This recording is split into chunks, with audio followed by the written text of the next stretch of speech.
आदमी सिर्फ मांगे देके दुबई भाग गया कल।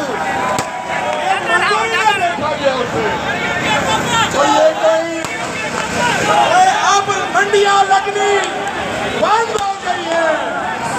कप्तान ने जितने फिटे हुए थे वो फेंक दिए और अब मेजर सर्वर जैसे लोगों ने समान लगने आते थे लोटे को शिकस्ती और इबरतनाक शिकस्ती।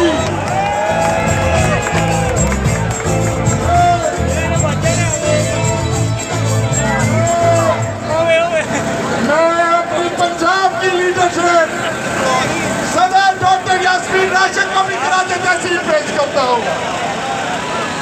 मैं अपनी लाहौर की लीडरशिप शेख इम्तियाज को भी कराचे तहसील पेश करता हूँ। मैं इजाज चौई साहब आपको भी कराचे तहसील पेश करता हूँ। गली में शोर है और गली में शोर है। अच्छा मरियम कहती थी कि तहरीक इंसाफ में इनकलाब लाना था लेकिन सामने रहना था। 17 जुलाई को पता चला कि ये वाला रहना तो काला था, ये जाली मूठों वाला।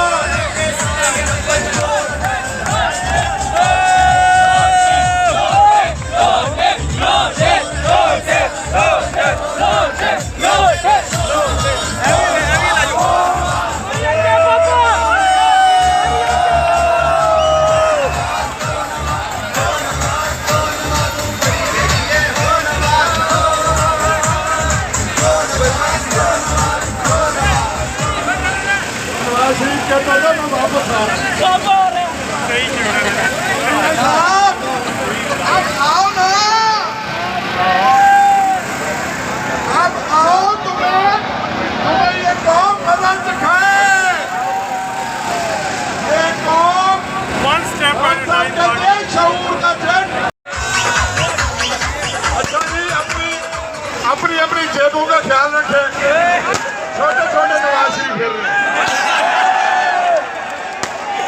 छोटे छोटे नवाज शरीफ फिर रहे हैं, जेबों का ख्याल रखें। ठीक है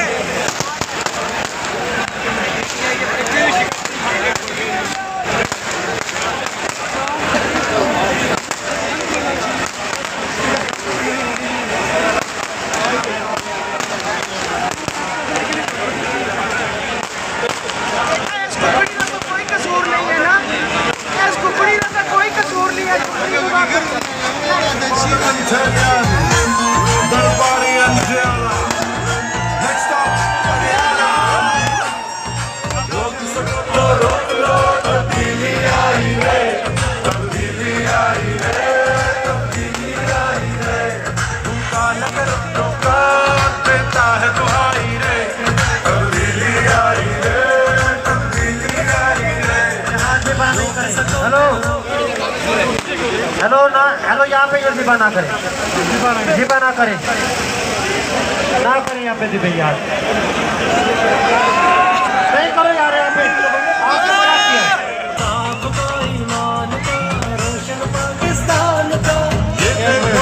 एक मिनट। और नून लीग का शेर और हमारा लोटा इकट्ठे मिलकर मुकाबला कर रहे थे तो मियां अकरम उस्मान ने उनकी बैंड बजा दी। बुलाओ उनको, लेकिन आपकी तालियों की गूंज में, जबरदस्त तालियों की गूंज में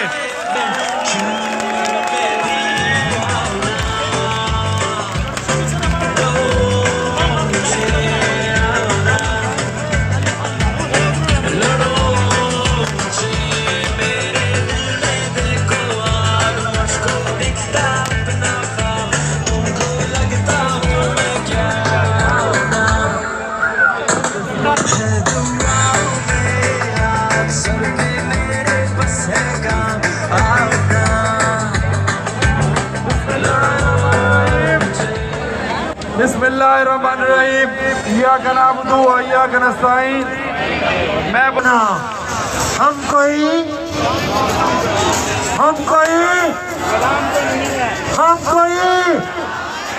आपकी भरपूर तालियों में सुमन शेख। तबाह कर दिया सबने बहार किया है, मेरे वतन तुझे इमरान की जरूरत है। जो हम कोई गुलाम है कि जो आप कहेंगे हम कर ले।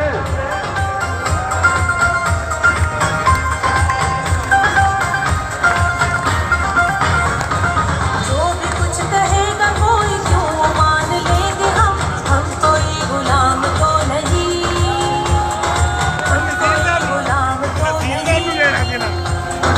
एक रब को मानते हैं, उस नबी के उम्मती है, खास है गुलाम तो नहीं, हम कोई गुलाम तो नहीं, हम कोई गुलाम तो नहीं।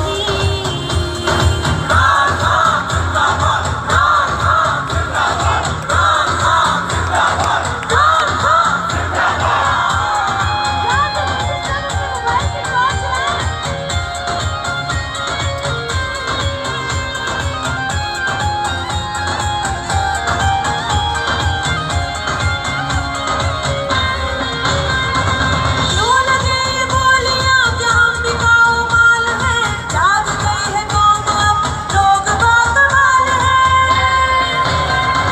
क्यों लगे ये बोलियां कि हम बिकाऊ माल हैं, जाग गई है कौम अब लोग बाकमाल हैं। हुक्मरानी गैर की एब्सोल्यूट नॉट, खुशहाली कुछ देर की एब्सोल्यूट नॉट।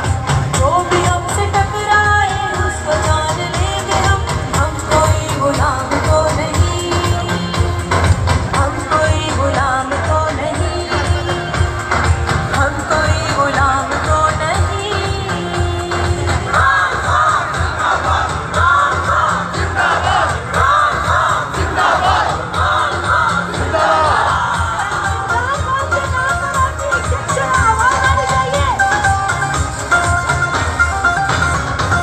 दुनिया से अजीज है शान अर्ज़ पाक की, जब गए बुलंद हो आन अर्ज़ पाक की। दुनिया से अजीज है शान अर्ज़ पाक की, जब गए बुलंद हो आन अर्ज़ पाक की। राह में दीवार कोई एब्सोल्यूट नॉट, पैवान में गद्दार कोई एब्सोल्यूट नॉट।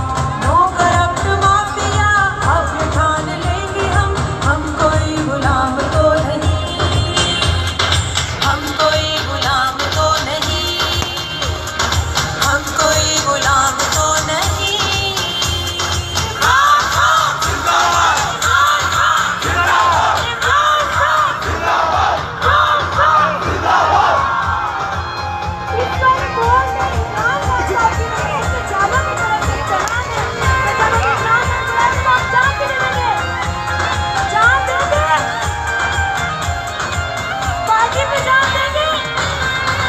जिसकी ऊंच सोच है वो हमारे साथ है, दिल में क्यों न घर करे उसकी ऐसी बात है।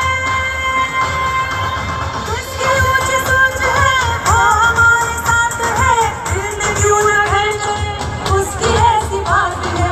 बेईमान से जिंदगी एब्सोल्यूट नॉट, हर घड़ी में चार्ली एब्सोल्यूट नॉट। हुक्म जब हुआ तेरा इमरान जान देंगे हम कोई गुलाम तो नहीं, हम कोई गुलाम तो नहीं, हम कोई गुलाम तो नहीं।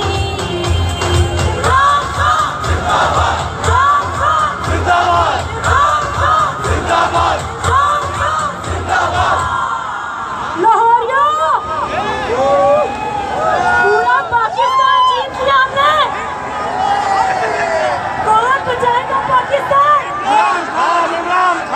आपकी भरपूर तालियों में जनाब इमरान खान।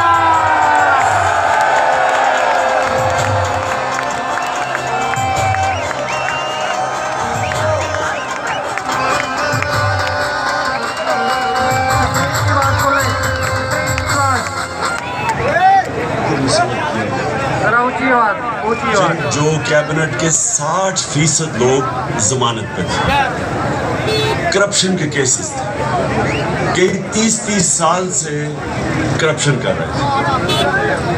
तो एक तो कौम की तौहीन की गई कि हमें इस तरह समझा गया कि हम बेअदब हैं, कि किसी को भी इनके ऊपर मुसल्लत कर दो तो कौम चुप करके बेअदबियों की तरह कबूल कर लेंगे। और उसके बाद सिर्फ यही नहीं कि हमारी गवर्नमेंट हटाई गई, बल्कि उसके बाद पूरा एक प्रोग्राम बनाया गया कि किसी न किसी तरह हमें इतना दबाया जाए कि उसके बाद उठ ही ना सके हमारी जमात। हमने जब 25 मई को एक पुरअमन एहतजाज की कॉल दी इस बैरूनी साजिश के खिलाफ, और ये जो हमारे ऊपर करप्ट तरीन लोगों को मुसल्लत किया गया था, तो जब हमने कॉल दी तो सारी कौम के सामने जिस तरह का जुल्म किया गया, एक वो जमात जिसकी कोई तारीख ही नहीं आज तक कभी इन्होंने तोड़ फोड़ की हो या कोई इंतशार की, पॉलिटिक्स की हो, फैमिलीज बिकी हो, और वो अभी भी मेरी आंखों के सामने वो सीन है कि जिस तरह औरतों पे, बच्चों पे, फैमिलीज के ऊपर जिस तरह शेलिंग की गई, और फिर ये समझा कि ये क्रश कर देंगे, हमें इतना खौफजदा करेंगे कि हम चुप करके घरों में बैठ जाएंगे। तो मैं आज अपनी कौम का इसलिए आपका शुक्रिया अदा करता हूँ और अल्लाह का शुक्र अदा करता हूँ कि उसका खास करम है हमारे ऊपर कि इन 3.5 सालों में बजाय इसके कि कौम इतनी खौफजदा हो के घरों में बैठ जाए और ये जुल्म को कबूल कर जाए, लोग एक कौम बनना शुरू हो गए, पाकिस्तान एक कौम बननी शुरू हो गई। मैंने अपनी ज़िंदगी में सिर्फ एक दफ़ा देखा था और मुझे अभी भी याद है, मैं का शुक्र अदा करता हूँ, अपनी कौम का शुक्रिया अदा करता हूँ कि हर हरबा इस्तेमाल किया गया हमें हराने का। पहले तो एक गैर आनी तौर पे उसको हमजा को बिठा दिया गया पंजाब का वज़ीर आला, उसकी कोई आईनी हैसियत नहीं थी, और उसको सुप्रीम कोर्ट ने कहा कि तुमने कोई भी हुआ क्या इस साजिश से। तो मैं अपने जलसों में भी क्या बैठा हूँ, लेकिन मैं आपको बार बार ये चीज़ दोहराना चाहता हूँ कि हमारे मुल्क से हुआ क्या कि एक मुल्क जो तरक्की कर रहा था, जो सारे पाकिस्तान के जो माइशत के जो इंडिकेटर्स होते हैं, यानी जो इकोनॉमिक इंडिकेटर्स होते हैं, वो सारे सही रास्ते पे जा रहे थे। पाकिस्तान की इकोनॉमिक सर्वे जो इस हुकूमत की सर्वे जो निकलती है, इन्होंने जो जून में इकोनॉमिक सर्वे निकाली, उसके मुताबिक पाकिस्तान 6% अपनी उसकी जो माइशत थी ग्रो कर रही थी, यानी हमारी दौलत के अंदर 6% इजाफा हो रहा था, और इससे पिछले साल 5.6% पे इजाफा।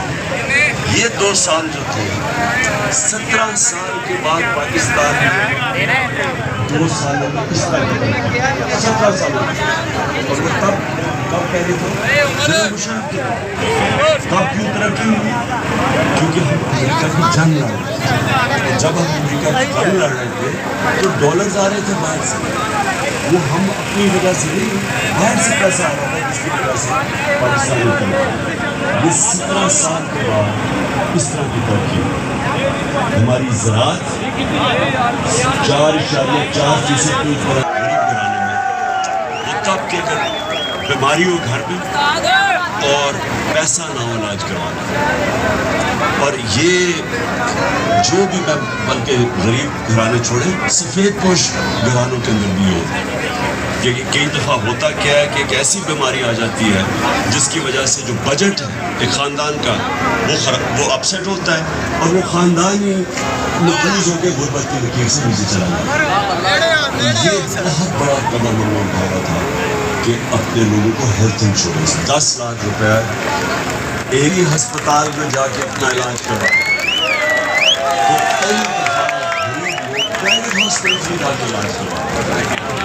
तो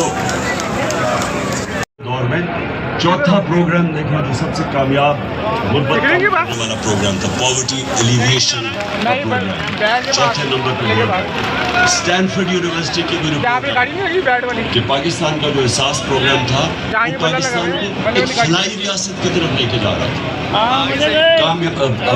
कामयाब पाकिस्तान को हमने 20 लाख खानदान के नीचे कर्जे सूद के लिए घर बनाने के लिए, स्क्रीन के पास अपनी कोई कारोबार शुरू करने के लिए, और फिर किसानों को हमने दिया कर्जे अपनी ज़मीन को बेहतर करने के लिए दूध के बाद। ये सारी चीज़ें लेके जा रही थी पाकिस्तान को फलाई रियासत बनाने में। और ये याद रखें कि इस दौर में कोरोना हुआ पाकिस्तान में। कोरोना जो काम करता है इलेक्शंस के ऊपर, पटन उसकी रिपोर्ट के मुताबिक 130 उनमें से 130 खत्म हो जाते हैं इलेक्ट्रॉनिक वोटिंग। लेकिन ये इलेक्शन कमीशन साजिश हमारी इस वक्त मुश्किल है, और जिस तरह जितनी देर ये गवर्नमेंट रहेगी मजीद और मुश्किलें बढ़ती जाएंगी। और इसमें से निकलने के लिए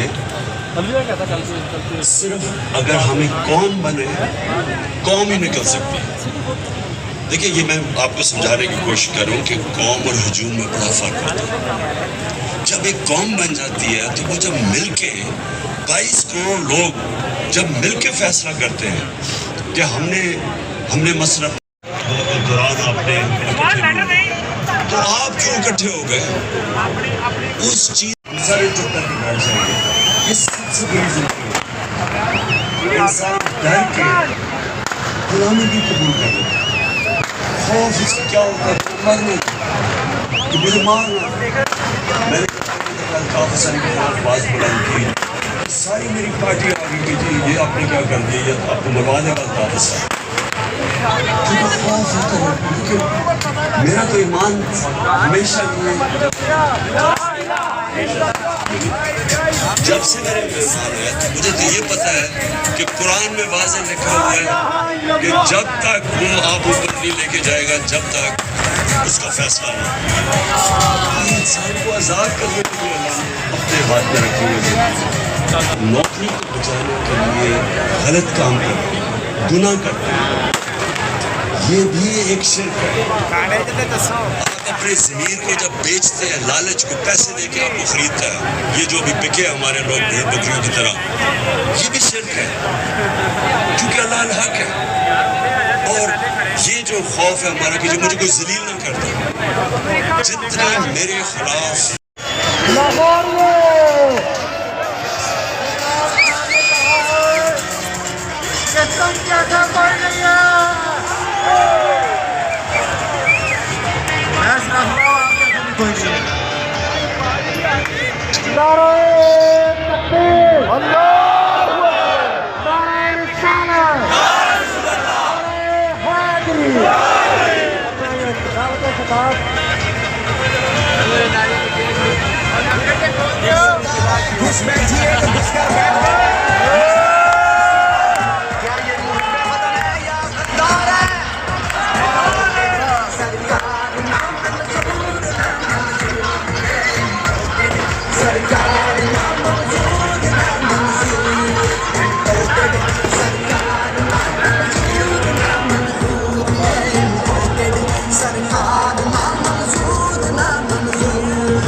नीचे उतरो किसी से, नीचे उतरो